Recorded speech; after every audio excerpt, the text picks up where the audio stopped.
Ako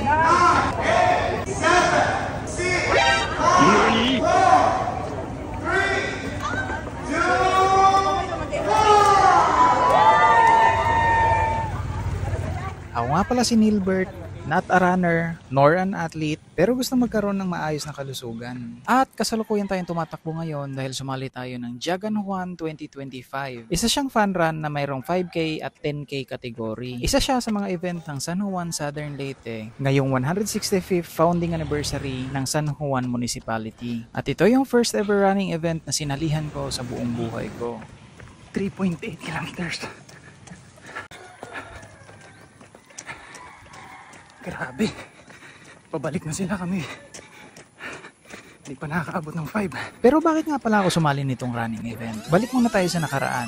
I was so unproductive months before this event. So why not try to walk? Since mayroon namang magandang lugar sa amin na pwedeng mag-exercise. At sometimes, sinasama ko pa yung mga alaga ko para magpapawis. I even recruited my wife para magpapawis din. For the video lang yan ha, baka akalain nyo sa fun run, ganyan din kami tumakbo.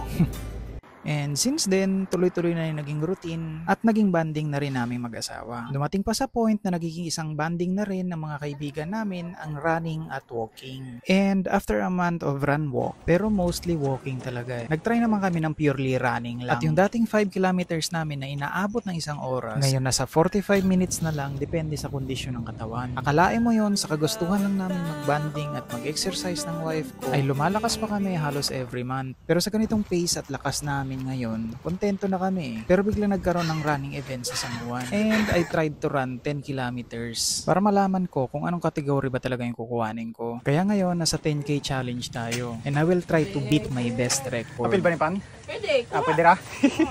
Thank you. Going back to the race, meron lang akong isang awkward moment. Nasa isang patungan lang kasi yung water at yung pandesal. Akala ko isa siya sa pwede namin i-consume after namin ma-reach yung 5K sa turnover point. Kinilaging first timer ta sa running event. So going back to my story, nag-train din kami ng wife ko before the event. At nakapag-desisyon kami na ako ay tatakbo ng 10K at siya naman sa 5K. At ang gun time naman sa 10K category is 5 AM. Samantalang ang 5K is 5:30. So merong chance na magkasabay kaming dumating sa finish line since 30 minutes ahead akong nauuna sa kanya. Ilang beses ko siyang hinanap sa mga 5K runners na naabutan ko dito. Di ko rin lubos sa kalain, nakasabay ko rin pala siyang lalakas sa journey na to. Dahil natapos niya ng 45 minutes ang 5 kilometer category. Kaya good job sa'yo, wifey. Kaya wait mo lang ako dyan at ilang minuto dadating na rin ako. At sa mga oras na to, napapaisip ako bakit ko nga ba ginagawa sa sarili ko to. At after ko masuot ang medal, dito ko natutunan kung anong kahulugan ng running.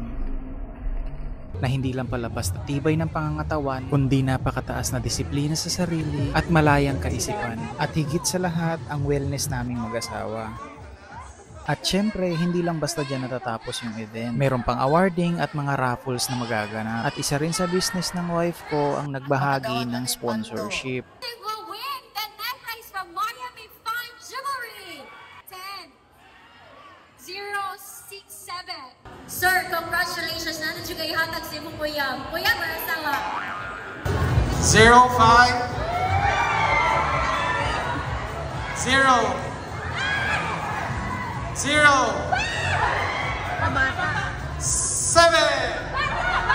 05-007. Congratulations sa lahat ng nanalo at maraming salamat din sa Miami Fine Jewelry. Maraming salamat din sa organizers and facilitators sa napaka-smooth na event na to. At naniniwala ako na if you treat your body like a gold jewelry, years may pass, but your value will never depreciate.